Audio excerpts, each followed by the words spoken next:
Cyclone Idai has come and gone, but it leaves behind a dark legacy.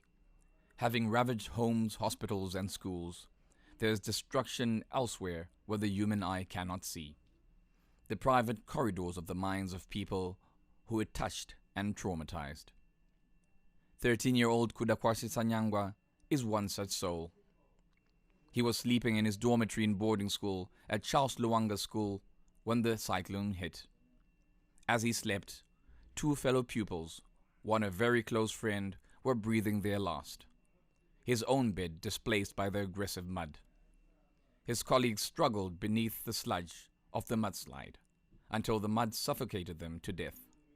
Or perhaps the walls crushed them, whatever force found them first. Now he too is traumatized to talk.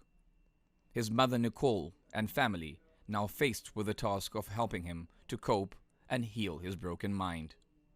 What went through your mind? We were told that one of the boys was from Chipinge, and we're from Chipinge.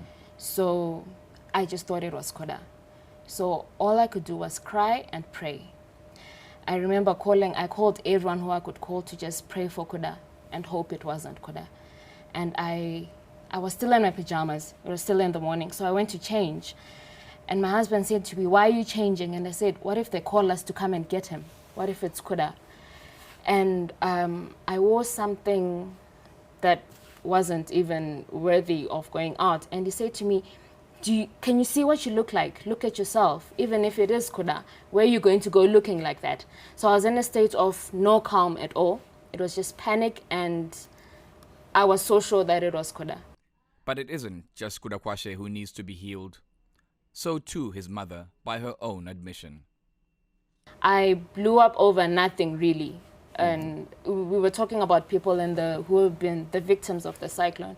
And I blew up about it. That's when my mother said to me, "Do you realize you also need counseling?" Because I went through some kind of trauma myself. Withdrawn and speaking at barely beyond a whisper, Kudakwashe tells of his love for sport.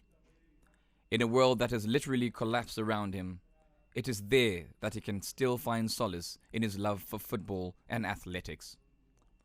Fortunately, the family has sought support from institutions and the love they can offer each other.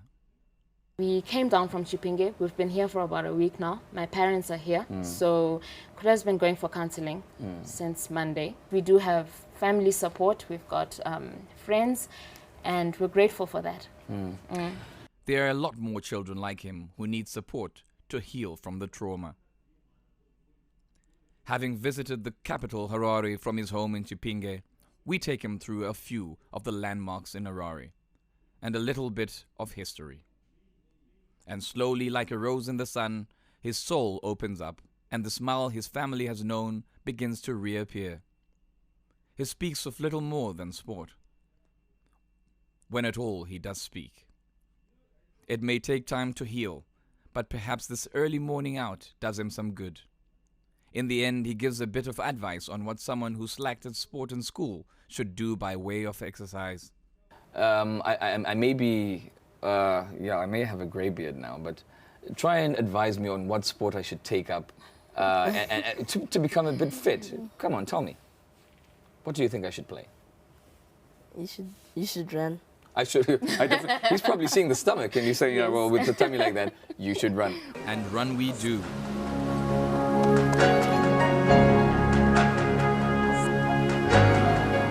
He may have won the sprint at the park, but even his family knows that his road to recovery will be a marathon and not a sprint. Reporting for ZTN, I'm Robert Mukondiwa.